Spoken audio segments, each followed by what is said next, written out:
They say college friendships can last a lifetime. Mine ended with a single email. I had spent 2 years of my life pouring everything I had into my thesis, my sleepless nights, my tears, my hope for a better future. But when I hit send on my submission that night, I had no idea that someone I called my best friend, my roommate, had already replaced it with hers. It wasn't until months later, when the university called to tell me I'd won a global research award, that I realized the only person who could have done it was her. And by then, the world thought she was me. My name is Emily Carter. I'm 27 years old, and until last year, I believed that hard work always spoke louder than deceit. That belief died somewhere between the walls of my shared graduate housing apartment and the long white hallway of the dean's office at Western State University. When I moved into that apartment 2 years ago, everything felt new. The air, the hope, the pressure. I was starting my master's in environmental science, specializing in renewable urban design. My roommate, Lena Morgan, was in the same program. She was charming, magnetic, the kind of person who could walk into a room and own it without even trying. I, on the other hand, was quieter. I took notes when people talked, I stayed behind after lectures to ask questions, and I was always the one double-checking citations when everyone else was celebrating. We weren't instant best friends, but somewhere between shared coffee mugs and all-nighters in the library, we started calling each other roomie. I helped her with her writing. She helped me with my presentation slides. It was a give-and-take friendship that, looking back, wasn't really equal. I gave more time, effort, trust. She took it all, and I didn't even notice. It started with small things. She'd borrow my flash drives and forget to return them. She'd ask to see my notes, just for reference. Then she started saving copies of my drafts on her laptop for backup. I thought it was sweet. I thought we were a team. I never realized she was building a mirror version of my work, line by line, idea by idea, waiting for the right time to swap places. Our thesis was the final step, a year-long independent research project meant to be original, publishable work.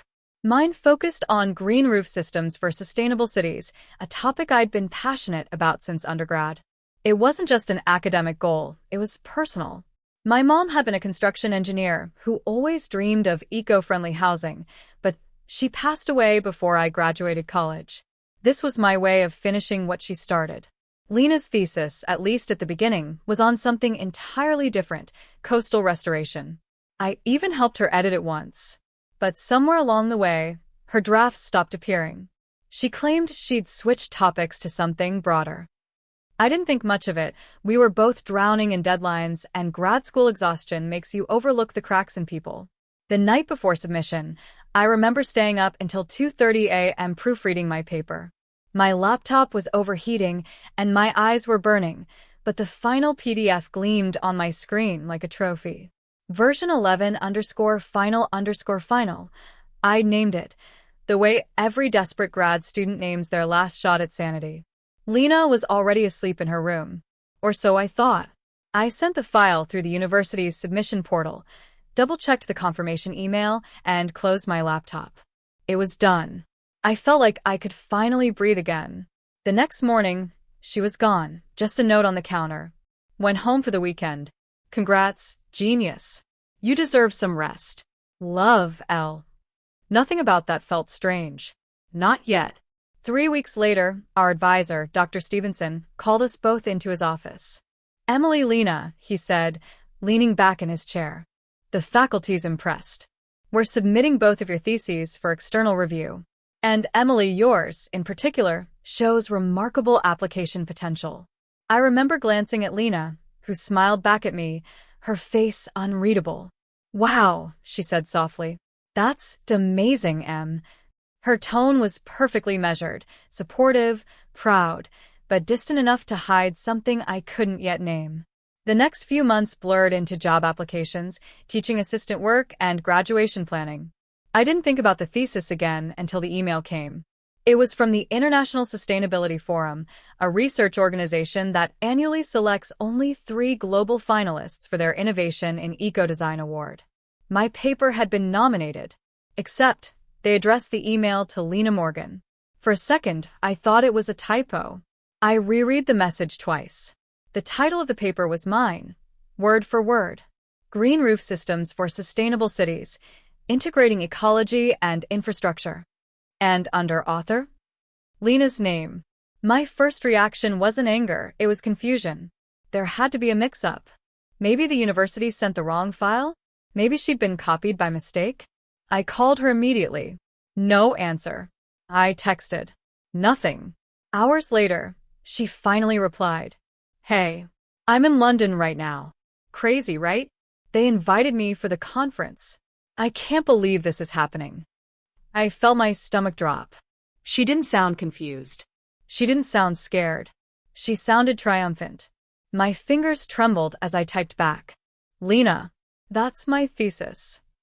Her reply came 5 minutes later. Emily, calm down. We worked on similar concepts. It's not a big deal. Don't ruin this for me. I couldn't breathe. Not a big deal.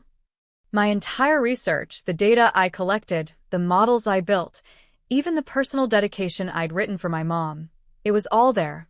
My mom's name was in the acknowledgments. She hadn't even changed it. That night, I walked to the campus lab and logged into my student portal. My submission confirmation email was still there, time-stamped, secure. But when I downloaded the uploaded file, I froze. It wasn't mine. The PDF under my account had been replaced. The header still had my name, but the content inside was hers. A carbon copy of her formatting, her layout, but my ideas twisted into her version. Somehow, she'd accessed my submission, overwritten it, and re-uploaded her file under my name, then submitted her own, identical version, separately under hers. I sat there in the dim lab light, staring at the screen until my reflection blurred with the glow of betrayal. The worst part? I couldn't prove it. The university's system only kept submission timestamps, not edit logs. Hers and mine were identical, submitted within minutes of each other. The only person who had physical access to my laptop that night was Lena. The same Lena who had smiled across from me at the kitchen counter, pretending to celebrate. By morning, news articles were already out. American graduate's sustainable design thesis wins global recognition.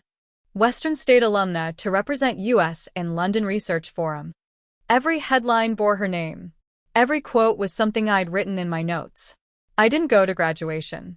I couldn't. I told the dean I was dealing with a family emergency, packed my things, and moved out quietly. The university didn't question anything. They were too busy celebrating their rising star. For months, I tried to move on. I took a part-time job at a research firm in Denver, kept my head down, tried to forget. But there's something about injustice that sticks to your bones, like smoke after fire. No matter how far I moved, I still smelled the betrayal. Then, 6 months later, I got a call from the International Sustainability Forum. A man with a polite British accent said, "Ms. Carter, congratulations. We've been trying to reach you. Your work has been shortlisted for the Global Innovation Award." My heart stopped. My work? I asked cautiously. You mean Lena Morgan's submission? He hesitated. We were informed there was a discrepancy in the authorship. Upon review, our academic committee traced multiple original drafts, metadata, and version history, all pointing to your authorship. I sat there in silence, barely breathing. He continued, "We'd like to officially recognize you as the original author. The award ceremony is in Geneva next month. We'll handle the rest." My voice shook. The rest? Yes, Ms. Carter. You may want to check the news tomorrow. The next morning, headlines shifted. University launches investigation into thesis fraud. Award revoked amid academic misconduct allegations. Lena's name was everywhere again, but this time, not in gold. And mine? It was finally on the paper it always belonged to. The morning the news broke, I didn't even have time to make coffee. My phone buzzed nonstop. Messages, calls, emails, even voicemails from unknown numbers. I sat on the edge of my bed, staring at the glow of the screen like it might explode. "Emily, please call me back. We're handling this internally, but the press is digging. Can you confirm whether you intend to pursue legal action?" Then came the one that made my stomach twist. "Ms. Carter, this is Dean Walters from Western State University. We'd like to speak with you immediately." I threw on a jacket, tied my hair up, and drove across town in silence. Every red light felt like an interrogation. When I pulled into the parking lot of the old administration building, cameras were already outside. Small crowds of reporters gathered near the front doors, calling names I didn't want to answer to. Emily. Emily Carter. Is it true your roommate stole your thesis? Do you plan to sue? Did you know about the award before she was exposed? I kept my head down and pushed through the crowd, my pulse pounding in my ears. Inside, the air felt colder. The receptionist looked up, recognized me immediately, and ushered me toward a conference room. My chest felt tight, like the walls were pressing in. Dean Walters stood at the far end of the room, arms crossed, expression unreadable. Next to him sat Dr. Stevenson, my old advisor, the man who once told me my work could change cities. His face looked pale now, drawn, like he hadn't slept in days. Emily, he said quietly, motioning for me to sit. We owe you an apology. I didn't move. What's going on? Dean Walters sighed. The International Forum contacted us late last night. They provided metadata analysis, version control timestamps, and an academic verification report. Every draft of the thesis, from your earliest outline to the final upload, originated from your student account. Ms. Morgan's submission appears to have been modified copies of your earlier drafts. I blinked, trying to process. So, you believe me? Stevenson nodded. Yes. And the evidence is overwhelming. For a moment, all I could do was exhale. The relief hit me so suddenly that it almost hurt. Walters continued. The university has suspended Ms. Morgan indefinitely. She's under review by the Academic Integrity Board. Unfortunately, his voice lowered. Her actions have brought considerable public attention to Western State. We'll need you to cooperate during the investigation. I frowned. What does that mean? It means interviews, documentation, possibly a hearing, Stevenson explained. You'll have to recount everything from your side, how you shared data, drafts, any instances of collaboration. Collaboration? I repeated sharply. She stole my work. I know, he said gently. But for the record, we need every detail clear. She's denying everything. Of course she was. He slid a printed email across the table. My name and hers were in the thread, one I hadn't seen before. Thanks for reviewing my final version, M. I couldn't have done it without your edits. Submitting now, smiling face with smiling eyes. My mouth went dry. I never sent that. She's claiming you helped her prepare her file, Walter said. Our IT team confirmed this message was sent from your shared Wi-Fi network. My heart sank. She must have used my laptop. Stevenson nodded grimly. We think she logged in that night after you submitted. Her IP matched your location, and she replaced your file with hers under your login. I closed my eyes. I could still picture that night. The hum of the fridge, the soft clatter of keys from her room, the note she left that morning. Congrats, genius. I clenched my fists. I'll cooperate with everything, I said finally. I just want the truth on record. Over the next few weeks, I became both a witness and a headline. News outlets framed it as the Great Thesis Theft Scandal. Every journalist wanted a quote, a photo, a soundbite of the betrayed friend turned whistleblower. I ignored all of them. I spent hours in interviews with the university's ethics panel, re-explaining the timeline over and over. My memories became evidence. My heartbreak became documentation. Lena didn't attend the first 2 hearings. Then, on the third one, she showed up. It was the first time I'd seen her since the night of submission. She walked into the boardroom wearing a crisp navy blazer, hair perfectly styled, her face calm. Too calm. I couldn't tell if it was confidence or performance. Ms. Morgan, the chairwoman of the committee, began, You've reviewed the forensic report. Do you still deny altering or duplicating Ms. Carter's work? Lena folded her hands neatly. Yes. I acknowledge that our topics overlapped, but the data, analysis, and conclusions are my own. Emily and I collaborated frequently. She even proofread my drafts. If our work looks similar, it's because we shared ideas.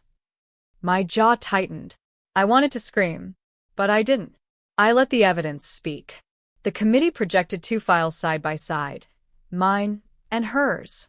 The charts, the equations, Even the minor typo in the third paragraph of Section 2, identical. Dr. Stevenson leaned forward. That typo, he said quietly, was one Emily and I caught during her draft review. We laughed about it. Environmental instead of environmental. It appears in your version, Ms. Morgan. How do you explain that? For the first time, Lena hesitated. Her lips parted slightly, but no sound came out. The silence in the room was electric. Then she said, barely above a whisper, I don't remember. That's when I realized she didn't think she'd be caught. She thought I'd disappear quietly, like people like me always did. The ones who worked hard but didn't make noise. The ones who didn't have the charm or the social currency to fight back. But she had underestimated something she couldn't fake. The truth. The board chair looked between us. Miss Carter, do you have anything you'd like to say? I took a deep breath. Yes. I turned to Lena. When I helped you with your essays, when I gave you feedback, it wasn't so you could erase me. You took everything. My work, my dreams, even my mother's name in my dedication. And you thought I wouldn't notice because you believed being louder made you right. She didn't look at me. I continued, voice steady. But I want you to remember this moment. The silence after you said, I don't remember. Because that's the sound of every person you've ever stepped on, finally watching you answer for it. The chair nodded once. That's enough, Miss Carter. I sat down, trembling. 2 weeks later, I received the official decision. Academic misconduct, expulsion recommended. The university made a public statement acknowledging my authorship and apologizing for the oversight in procedural security. It wasn't enough, but it was something. Meanwhile, Lena disappeared. Her social media accounts went dark. Rumors spread she'd fled the country or gone underground to avoid the lawsuit the forum was preparing. I didn't care. I thought that was the end. But life, it turns out, doesn't let closure come easy. Because 3 days later, I received a thick envelope from the university marked confidential.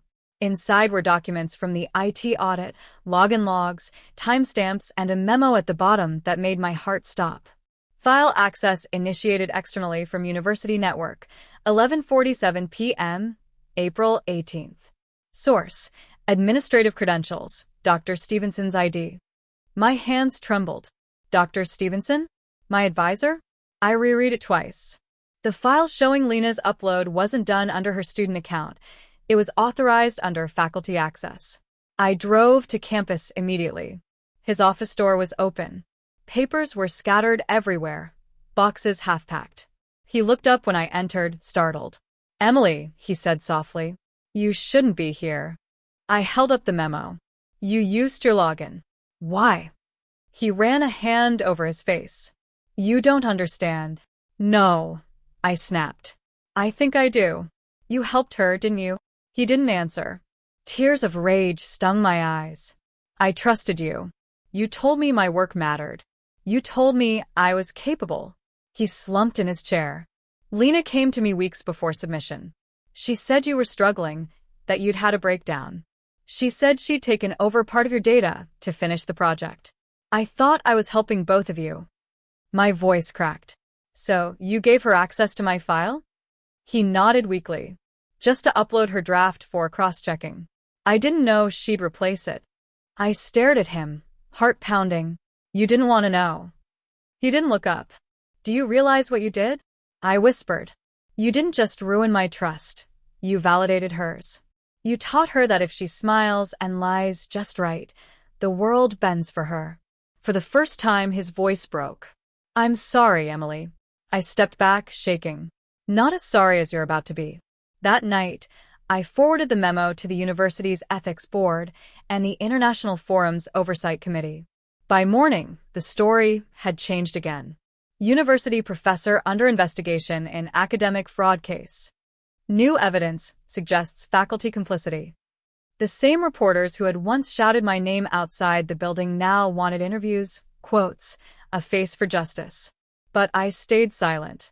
Because this wasn't about revenge anymore. It was about truth, and I was done letting anyone else tell my story for me. When people say the truth will set you free, they never tell you how heavy it feels before it does. By the end of that week, My name was everywhere again, this time not as the victim of a scandal, but as the whistleblower who exposed institutional corruption. Every major outlet ran the story. The great thesis theft had turned into something much bigger, an inquiry into academic misconduct, favoritism, and faculty cover-ups. I didn't ask for any of it, but somehow I'd become the story. I remember standing in my small Denver apartment, TV flickering silently across the room. My own face, nervous, frozen from a photograph I hadn't consented to, filled the screen under the headline. Graduate student exposes university fraud, professor accused of aiding thesis theft. Below it, a grainy image of Dr. Stevenson flashed beside mine. His once kind, reassuring smile now looked like something else, calculated. My stomach churned. I wanted to turn it off, but I couldn't, because buried underneath the nausea was something I hadn't felt in months. Validation. It wasn't joy. Joy would have felt wrong. It was more like exhaling after being underwater too long. Finally, the world knew. But truth comes with a price tag. By Monday, my inbox was flooded again. Dozens of messages, journalists, activists, even strangers. Some congratulated me. Others accused me of ruining a good man's career. One email, from an address I didn't recognize, stopped me cold. You've made powerful enemies, Emily. Be careful who you trust. No signature. No explanation. I stared at it for a full minute before deleting it. But the words stayed lodged in the back of my mind. That same day, Western State called another hearing, this time for Dr. Stevenson. I wasn't required to attend, but I went anyway. Not for vengeance. I just needed to look him in the eye one more time. The boardroom felt smaller this time, filled with tension thick enough to touch. Reporters gathered outside the door, microphones hovering like vultures. When he entered, he looked nothing like the man I remembered. His usual calmness was gone, replaced by exhaustion. His tie was crooked, his hair unkempt. He didn't meet my gaze. Dean Walters began the session formally. Dr. Stevenson, you've been accused of violating academic protocol by granting unauthorized file access under your credentials. Do you have a statement before we proceed? Stevenson's voice was soft, almost pleading. I made a mistake. I believed I was assisting a student under duress. I did not intend harm. The board chair asked, were you aware that Ms. Morgan was submitting Ms. Carter's thesis under her name? He hesitated. That single moment of silence was louder than any confession. Finally, he said, not at first. I leaned back, my heart pounding. Not at first. That meant he knew eventually. I caught a flicker of realization in Dean Walters' expression, that sharp, quiet shift when truth lands hard. The session went on for hours, detailing the emails, the login logs, the timestamps. I spoke briefly, just the facts, nothing more. When it ended, Stevenson was suspended indefinitely pending further review. He walked past me on his way out, shoulders slumped. For a split second, he stopped. Emily, he said quietly, for what it's worth, I believed in you. I still do. I wanted to hate him. I wanted to tell him belief means nothing without action. But instead, I just said, you should have believed the truth sooner. That night, my phone rang again. A number from overseas. Ms. Carter, a woman's voice said, British accent crisp and formal. This is Rachel Whitmore, Director of Academic Ethics at the International Sustainability Forum. My pulse quickened. Yes, I remember. I'm calling because we've concluded our internal audit regarding your thesis. The evidence fully supports your authorship. The forum intends to publicly award you recognition at our upcoming conference in Geneva. Officially. For a moment, I couldn't speak. You mean me, not her? Yes. And for what it's worth, she added, her tone softening, the committee was deeply impressed by how you handled this. Not everyone stands their ground the way you did. I laughed weakly. I didn't feel brave. I felt broken. Often, she said gently, those are the same thing. When I hung up, I sat there for a long time in the dark, staring at the skyline outside my window. The city lights shimmered like scattered hope. I thought about my mom, about how she used to tell me, Integrity isn't about being right. It's about refusing to be wronged silently. And for the first time, I understood what she meant. The Geneva ceremony was 3 months later. By then, the noise around the case had dulled. The university had issued formal apologies, policy reforms, and a new ethics charter. Lena's name had vanished from the academic world entirely. Last I heard, she was living somewhere in Europe, claiming she'd been set up. Maybe she believed that. Maybe denial was the only thing she had left. I didn't hate her anymore. I just felt sorry. When I arrived in Geneva, I was overwhelmed by everything. The grand hall, the murmuring crowd, the feeling of finally being seen. The forum coordinator, a kind older man named Dr. Ellis, handed me a name tag. Dr. Emily Carter, recipient. I froze. I'm not a doctor yet. He smiled. Then consider this a glimpse of the future. When I stepped onto that stage later, lights glaring, applause echoing around me, I felt my hands shake. I wasn't used to applause. I was used to doubt. The moderator introduced me with words I barely heard, something about innovation, integrity, and resilience. Then the microphone was mine. I took a deep breath and looked out at the crowd. When I started my research, I said slowly, I thought the hardest part would be proving my ideas. I was wrong. The hardest part was proving my identity. There was a soft murmur in the room. I lost more than a paper. I lost trust in people I admired, in a system I thought protected honesty. But what I've learned is that truth doesn't need defense. It just needs persistence. Because no one can permanently steal what was born from your own hands, your own mind, your own heart. Applause rose again, loud and long. My throat tightened as I stepped away from the podium. That night, at the after-event dinner, I sat by a window overlooking the city lights. Dr. Ellis clinked his glass and said, You know, Emily, your case is already being used in several universities as an ethics training example. You may have changed how academic integrity is taught. I smiled faintly. I just wanted to finish my degree. He chuckled. You did more than that. I looked out at the reflection in the glass, me, wearing a medal around my neck that should have been mine all along. And for the first time in a long time, I didn't feel bitterness. I felt calm. But calm didn't last. Because when I got back to my hotel room, there was another email waiting for me. No subject line. Just a single sentence. You think it's over? It's not. No name. No signature. But I knew that tone. I knew that arrogance disguised as threat. Lena. The university's investigation had ended, but I hadn't considered that hers hadn't. The email's timing, right after the award, wasn't coincidence. I forwarded it to the forum security office and tried to sleep. I couldn't. By morning, I got a call from Dean Walters. His voice was tight. Emily, we received a legal notice this morning. Ms. Morgan is filing a defamation suit, claims the university mishandled evidence, that your accusation damaged her reputation. I froze. She's suing me? You, the university, and the forum, he said grimly. But don't panic. We'll handle this. She doesn't have a case. Still, my chest tightened. After everything, after proof, hearings, global confirmation, she still found a way to fight back. She's not after money, I said quietly. She's after control. Again. He sighed. We'll keep you updated. Don't respond to anything directly. I hung up and sat at the edge of my bed, staring at the hotel carpet. My victory suddenly felt like glass, clear, beautiful, and fragile enough to shatter at any moment. Back home in Denver, I tried to focus on work, but the anxiety followed me like static. One evening, my boss found me staring blankly at my computer screen long after closing. You okay, Emily? He asked. I nodded, but the truth cracked my voice.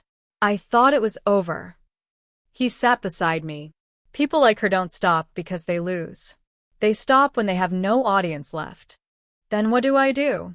He smiled softly. You build something louder than her noise. That night, I registered a small nonprofit, the Carter Initiative for Academic Integrity, a platform to help students protect their work, report plagiarism safely, and advocate for fairer systems. It wasn't revenge. It was reclamation. Weeks later, the forum released a public statement supporting me, dismissing Lena's lawsuit as baseless. She vanished from the media again. But this time, I didn't feel relief. I felt closure. Because justice, I realized, isn't about watching someone fall. It's about rebuilding what they tried to take. And maybe that's what my mom meant all along, that the real legacy of truth isn't just being right. It's being unbreakable.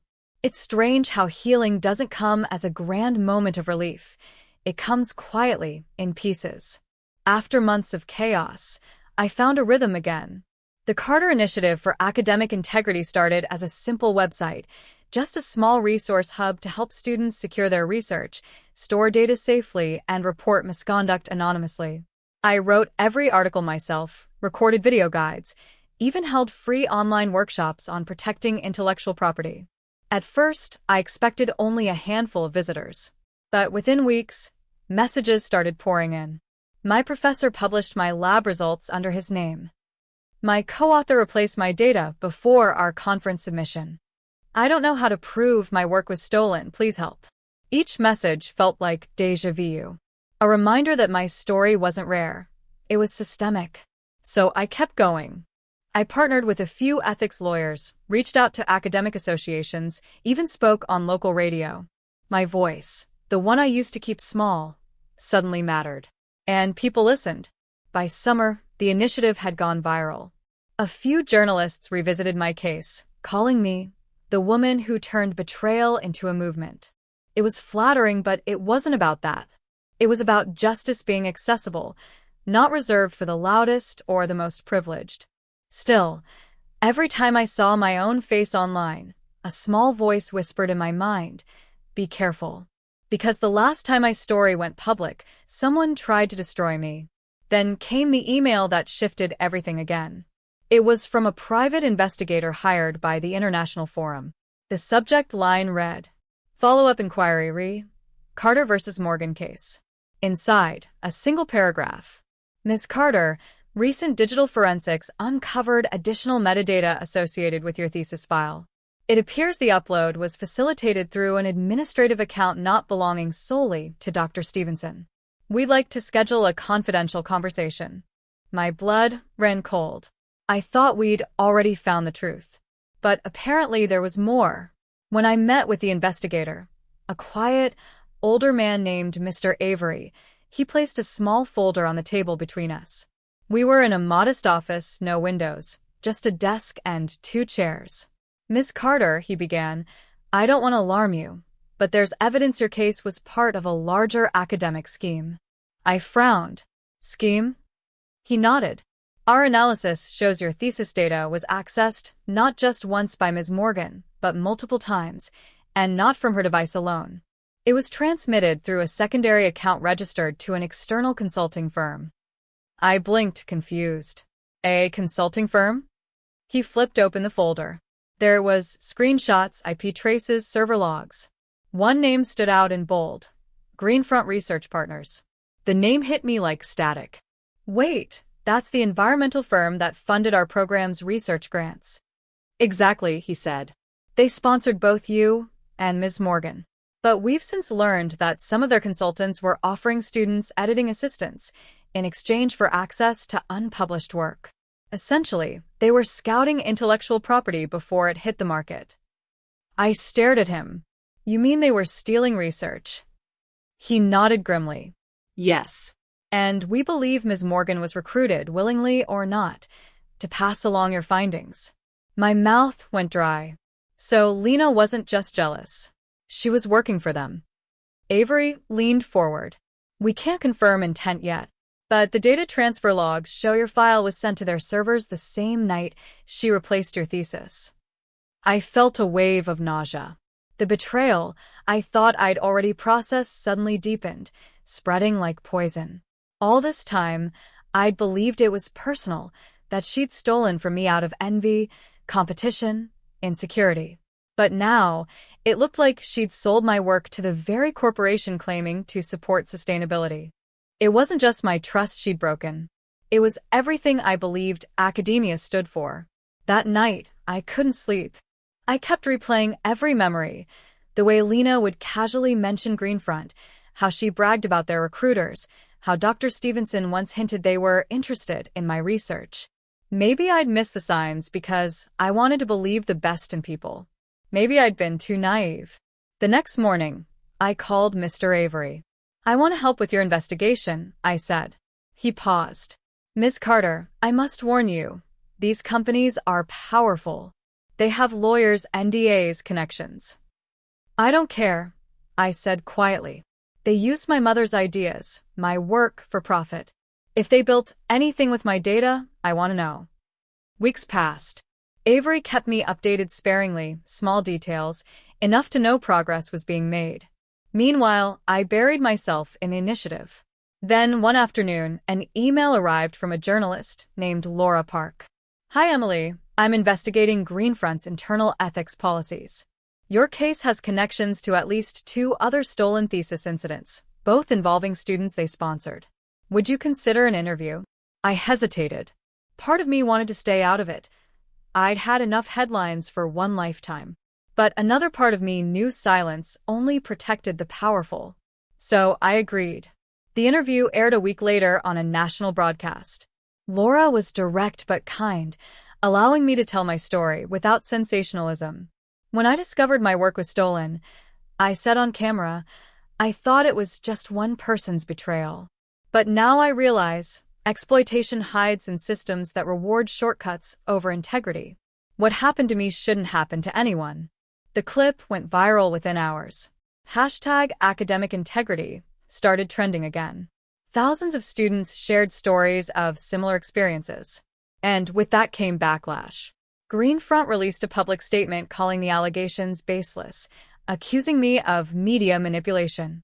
They claimed their data-sharing agreements were transparent and legally compliant. But truth doesn't need PR.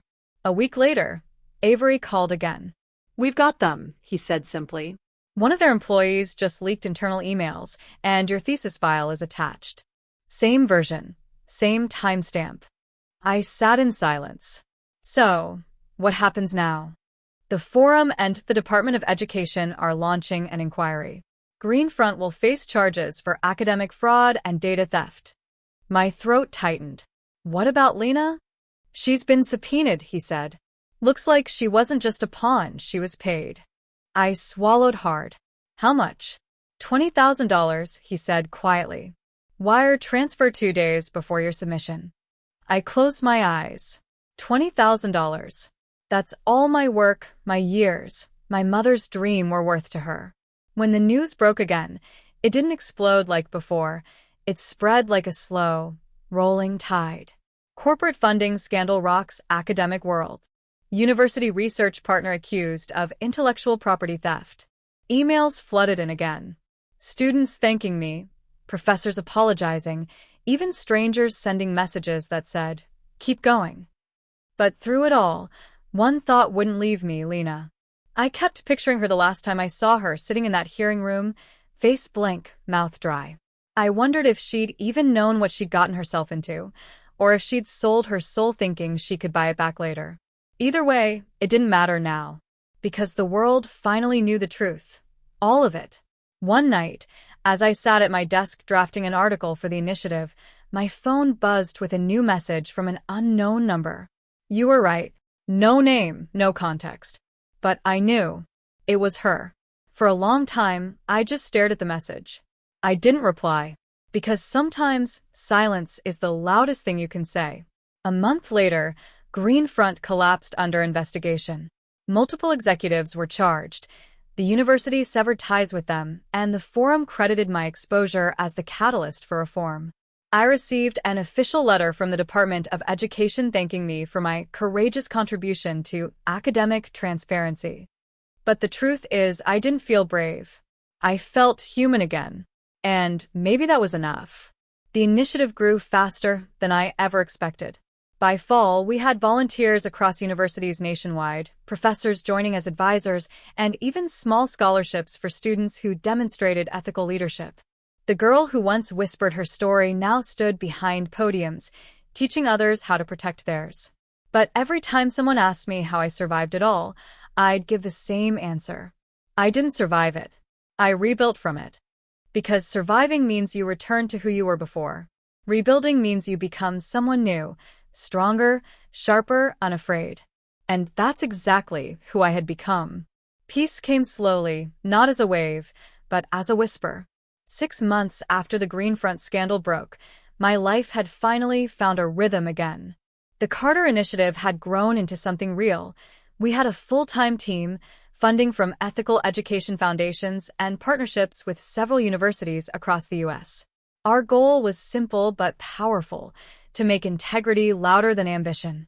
I was invited to speak at conferences, podcasts, even a TED Talk. Every time I stood in front of a microphone, I'd feel that familiar pulse of nerves, but it was different now. I wasn't the scared student who had lost her voice. I was the woman who rebuilt it from ashes.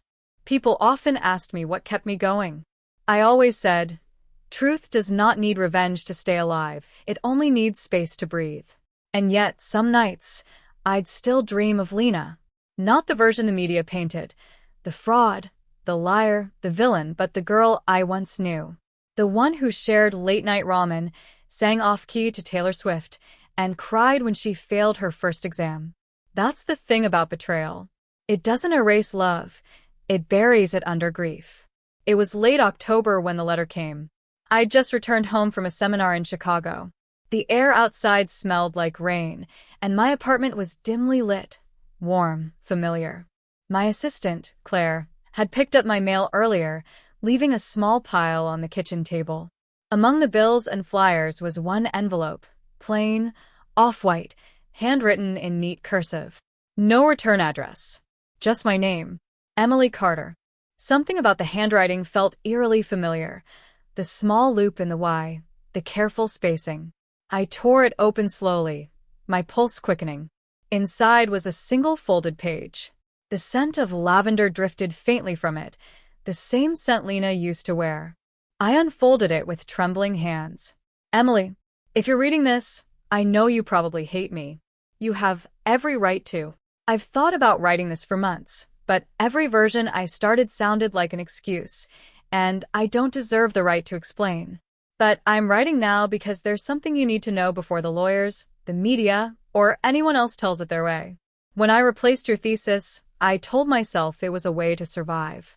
I'd been threatened, not by you, but by the same people who took your work later. Greenfront approached me first, months before you finished your draft. They promised a job, sponsorship, even money for my family. I didn't realize what they truly wanted until it was too late. By the time I saw the full picture, they had access to everything. I wanted to tell you. I wanted to undo it. But fear is a cage, and I lived in it. They didn't just take your ideas. They used mine too. And when I tried to expose them, they cut me out. They leaked your name and left me holding the knife. I know none of this erases what I did. I betrayed you. I used your trust, and I broke it. But please know, I never stopped regretting it. You were the only person who ever believed in me, and I destroyed that. I can't fix what I took, but I hope one day you'll find a way to forgive me. Not for me, but for yourself. You once told me the truth always wins. I didn't believe you then, but I do now. Lena. I read it 3 times. Then a 4th.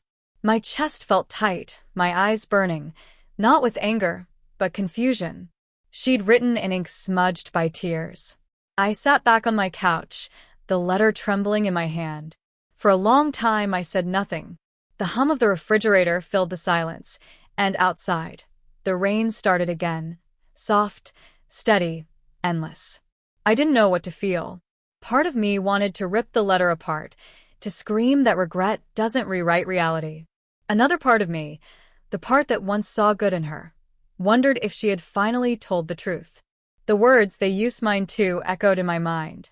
I thought about Greenfront's collapse, the executives in handcuffs, the whistleblower Avery mentioned but never identified. Could it have been her? I didn't want to believe it, but I couldn't ignore it either. The next day, I took the letter to Mr. Avery. He read it carefully, his expression unreadable. When he finished, he exhaled slowly and said, "I was wondering when this would surface." I frowned. "You knew she'd write?" He shook his head. "No. But I knew she'd try to reach you eventually. People like her always do. The ones who realize too late what they've lost. Do you think she's telling the truth? He leaned back in his chair. Partly. The timelines match. We know Greenfront approached students under false pretenses. What we didn't know was how deep their control ran. Her letter fills a few gaps, including why the transfer was done through Dr. Stevenson's credentials. If she was being coerced, she might have been the one who gave them access. I stared at him. So, she was a victim too? He sighed. Maybe at first. But she still made choices. He was right. Fear can explain an action, but it doesn't justify it. Would you like to respond? He asked. I shook my head. No. There's nothing left to say. But even as I said it, my fingers itched to write back. That evening, I walked down to the park near my apartment, a quiet stretch of trees overlooking the city skyline. I sat on a bench under a flickering lamppost and reread the letter once more. I tried to picture the girl who wrote it. Was she sitting somewhere alone, haunted by the same memories? Did she really regret it? Or was this just another manipulation? One last attempt to clear her conscience? I didn't know, but something inside me softened, just a little. Because for the first time, I saw her not as my enemy, but as the consequence of a world that rewards deceit and punishes vulnerability. She wasn't innocent, but she was human. And maybe forgiveness wasn't about her deserving it. Maybe it was about me deserving peace. A week later, I gave a talk at the University of Oregon, titled The Price of Truth. It was my biggest crowd yet, hundreds of students, faculty, even press. My slides played behind me, but I barely looked at them. I told my story again, not as a scandal, but as a lesson. I talked about ethics, about courage, about the quiet strength of walking through fire and not letting it turn you to ash. When the Q&A started, a student in the front row raised her hand. She couldn't have been older than 22. How did you move on? She asked softly. After everything? I thought about it for a moment. By accepting that closure isn't justice, I said. Justice is for the world. Closure is for your heart. They don't always arrive together. The audience went silent. Then came soft applause, growing louder, filling the hall like a wave. I smiled, but it wasn't pride. It was peace, fragile, but real. Later that night, as I packed up my things, I found myself writing something I hadn't planned, a reply to Lena. It wasn't long, just one page. Lena, I received your letter. I don't know if what you wrote was the truth, but I choose to believe you meant it. Maybe because it's easier to heal when I believe there was still some part of you that remembered who we were before all this. I can't forget what you did, and I won't pretend it didn't break me. But I'm done letting anger keep me company. You took my work, but you don't get to take my peace. You were right about one thing: the truth always wins. But it doesn't win by destroying others. It wins by outlasting them. I hope you find whatever peace I had to build for myself. Emily. I didn't send it. I folded the page, placed it inside her original letter, and tucked both into my desk drawer, next to my mother's old notebook and my medal from Geneva. Some truths, I realized, don't need to be shared to be complete. They just need to be felt. As winter approached, the initiative was invited to collaborate with a national education board. We began developing digital safeguards for student submissions, encrypted portals, authorship verification tools, even early plagiarism detection. Every new feature felt like another brick in the wall I was building, not against betrayal, but for protection. The last meeting of the year ended with our director saying, "Emily, you've changed the landscape of academic trust." I smiled, humble but firm. Not me. The truth did. And that night, when I came home and saw the faint glow of the letter drawer under my lamp, I didn't feel pain anymore. Just quiet gratitude for survival, for strength, for the unshakable calm that comes when you realize your worst story became your best teacher. Because betrayal had tried to define me. But I rewrote the ending. And this time it was mine. When the invitation arrived, I thought it was a mistake. Dear Ms. Carter, you are cordially invited to speak at the Global Education Integrity Summit in Geneva as keynote representative of the Carter Initiative. The conference will honor leaders who have redefined ethical reform in academia. Geneva, the same city where my life had fallen apart and rebuilt itself. I read the letter 3 times before setting it down on my desk. The last time I'd stood on a stage there, it had been about survival. This time it would be about legacy. The conference was set for May. Bright spring air, soft sun, and the weight of new beginnings. The Carter Initiative had expanded beyond anything I'd imagined. Over 50 universities using our model, hundreds of thousands of students protecting their work, and new ethics standards written in collaboration with major research bodies. It wasn't just an organization anymore. It was a movement, and yet, the thought of returning to Geneva made my stomach tighten. Because every time I thought of that place, I could still hear the echo of my name being called, first as a fraud, then as a survivor. Now, I'd have to face both memories at once. The weeks leading up to the trip were a blur of meetings, media requests, and late-night emails. But one morning, as I packed for the flight, I opened my desk drawer, the one that held Lena's letter, and paused. It had been nearly a year since she'd written. No more messages, no more headlines, no more traces of her anywhere. Sometimes I wondered if she'd disappeared for good. Other times, I hoped she'd found the piece she wrote about. I lifted the folded paper gently and read the first line again. If you're reading this, I know you probably hate me. I smiled faintly. I don't anymore, I whispered. Then I placed the letter back, closed the drawer, and left for the airport. Geneva was exactly as I remembered. Elegant, glassy buildings reflecting the lake, clean streets, the smell of coffee and lilacs in the spring air. But this time, instead of walking alone with a crumpled resume and an empty heart, I stepped out of a car with a team beside me. The Carter Initiative banner hung proudly across the conference hall entrance. Seeing it there, my name, my story turned into a symbol of integrity, made my chest ache in the best way. As I walked through the glass doors, reporters called out, cameras flashing. But their questions weren't about scandal anymore. They were about solutions. Ms. Carter, how do you see technology changing academic honesty? What inspired your verification program? What advice would you give to students afraid to speak out? I answered with calm conviction. Truth doesn't need perfection. It needs persistence. You protect it by showing up, even when it's uncomfortable. Inside, the auditorium was a sea of faces from around the world. The stage was framed by blue lights, a large screen behind it displaying the theme.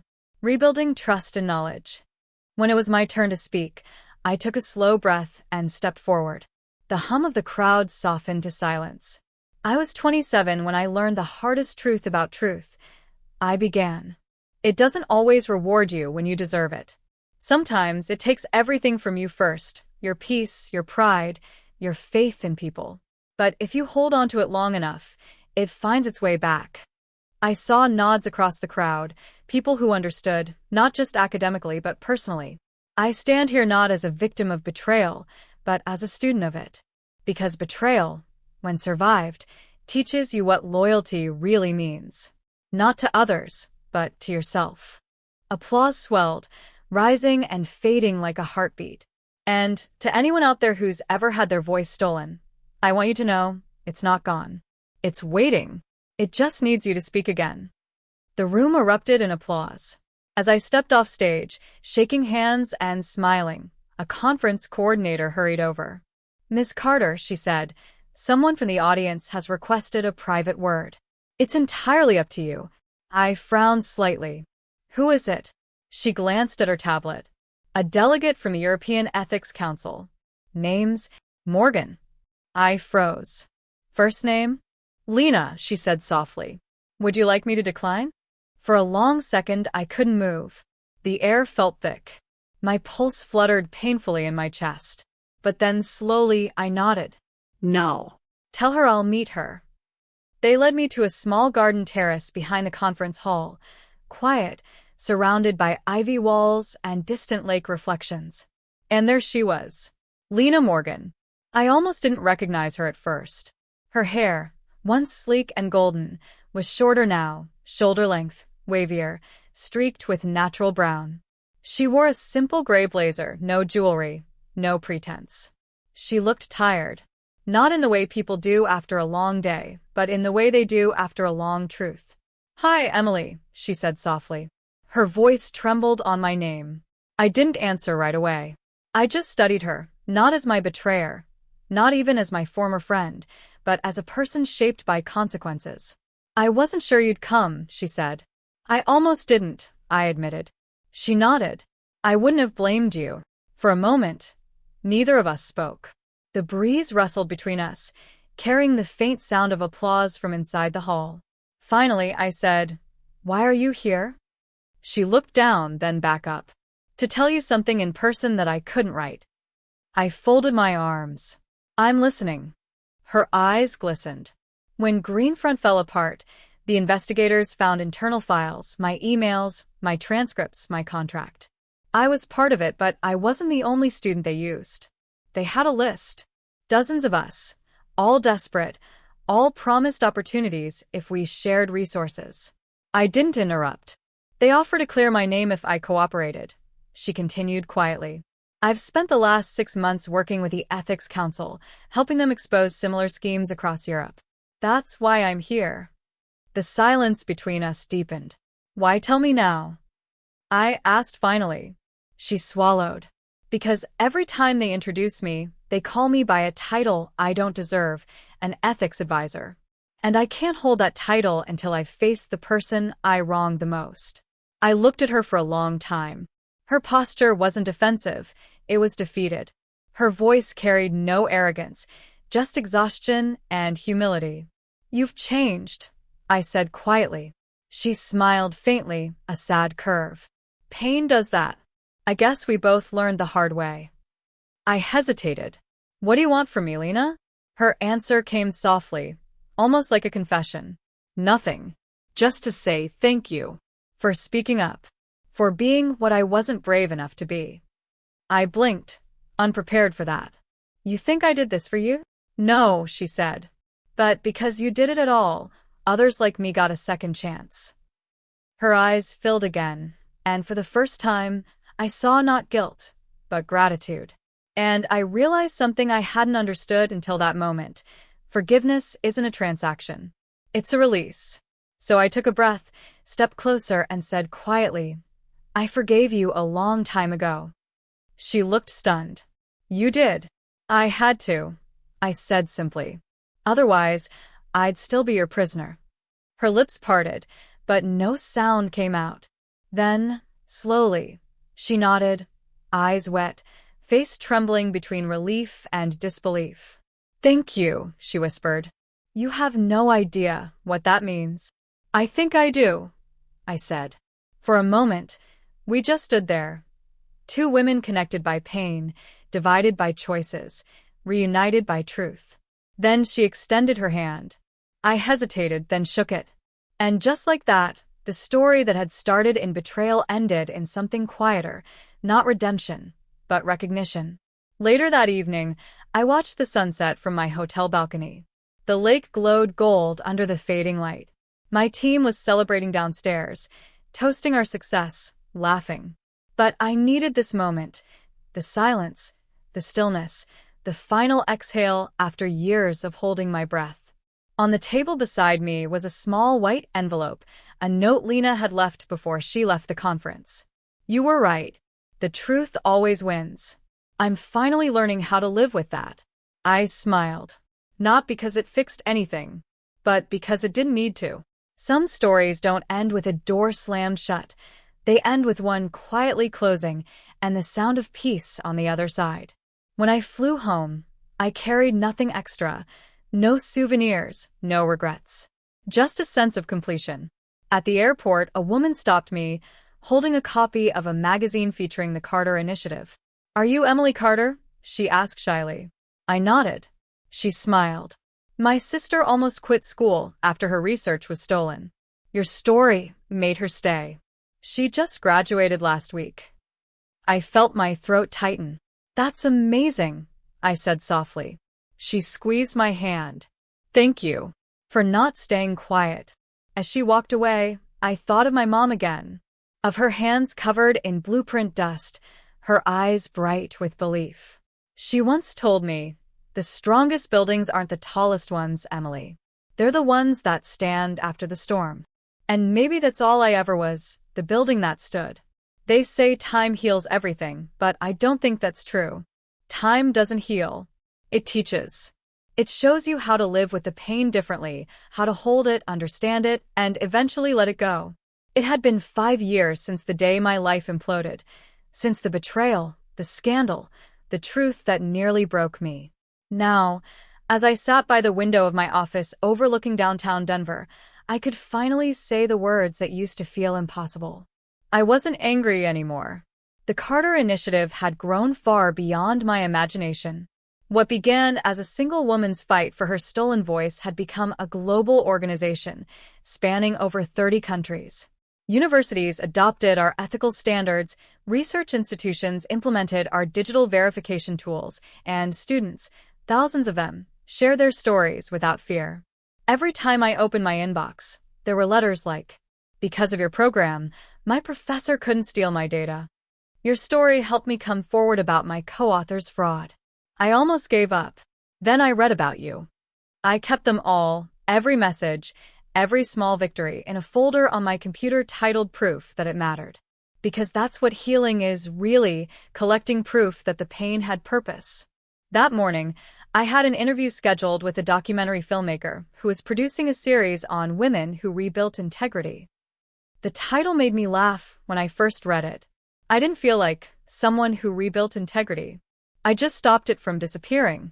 The interviewer, a kind man named Marcus, set up his camera in front of my desk and smiled. "We'll keep it simple, Emily. Just tell your story like you're telling it to a friend." That made me smile. That's how it began. When the camera light blinked red, I took a slow breath and began. "I was 27 when my roommate stole my thesis," I said softly. "Back then, it felt like the end of the world. I'd built my identity around being honest, hardworking, invisible. I didn't know that invisibility was a danger until someone else used it against me." Marcus nodded quietly behind the camera. I didn't fight back right away, because I didn't think I mattered enough to win. That's what betrayal does. It makes you question your own worth. But the truth, it doesn't need you to be fearless. It just needs you to be willing. And I was. I smiled faintly.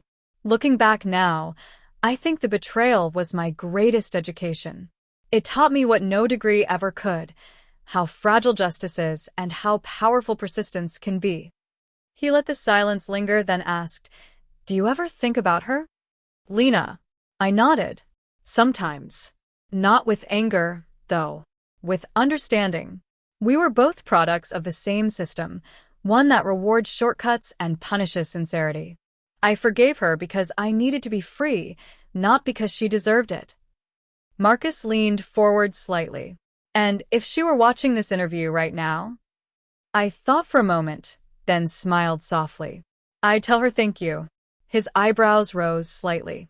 "Because without her," I continued, "I wouldn't have become this version of myself.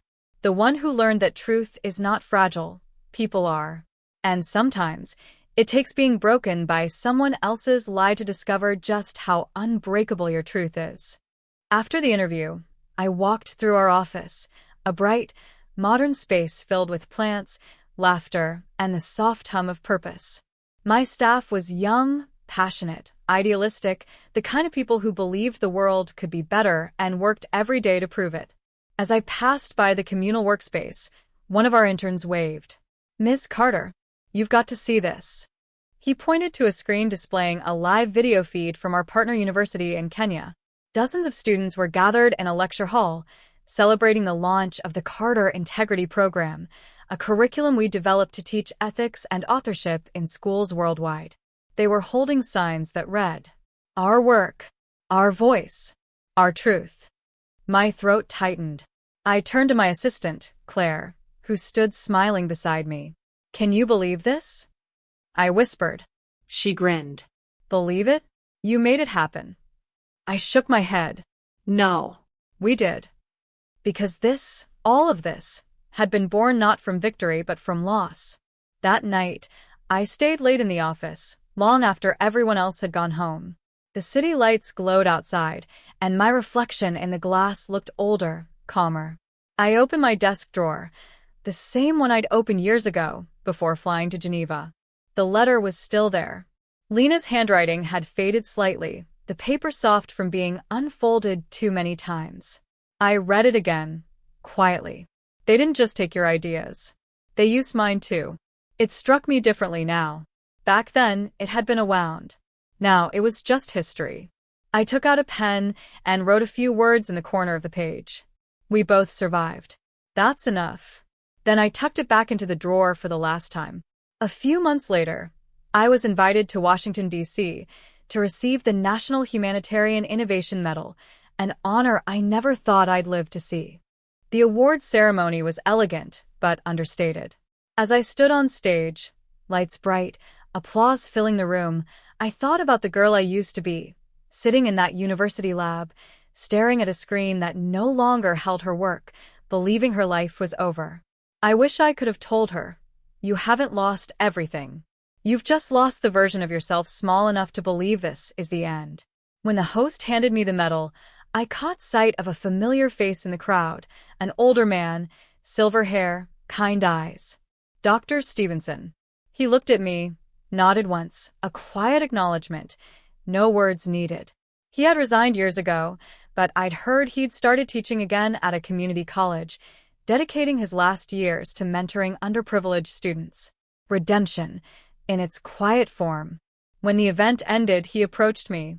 "Emily," he said softly, "you did what none of us could." I smiled faintly. "You taught me how to think, even when it hurt." He looked humbled. "I'm sorry it took me so long to believe in the right person." "I think we both learned the same lesson," I said gently. Integrity isn't a title. It's a choice, and sometimes it's one we have to remake every day. He nodded, eyes glistening. "You're right."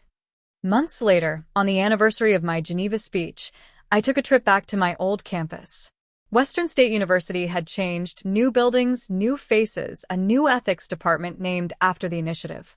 But walking across that courtyard again felt surreal. The same oak tree, the same library steps where I used to sit with Lena eating takeout noodles at midnight. I found myself smiling, not sadly, but softly, because every scar has a story, and this place held mine. Inside the library, I found a small plaque near the entrance. "In honor of Emily Carter for her unwavering courage to protect truth, integrity, and the voices of those who believed no one would listen." Below it, smaller text read, "The truth always wins." I reached out, tracing the words with my fingers. And in that quiet moment, everything, every sleepless night, every heartbreak, every tear shed on the cold floor of that apartment, felt worth it.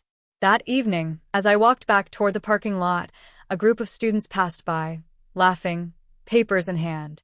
One of them called out, "Professor Carter?" I turned, smiling. "Just Emily, please." They grinned. "We just finished your integrity module. It's actually kind of life-changing." I laughed. "That's the point." One of the girls hesitated. "Is it true what they say? That your best friend once stole your thesis?"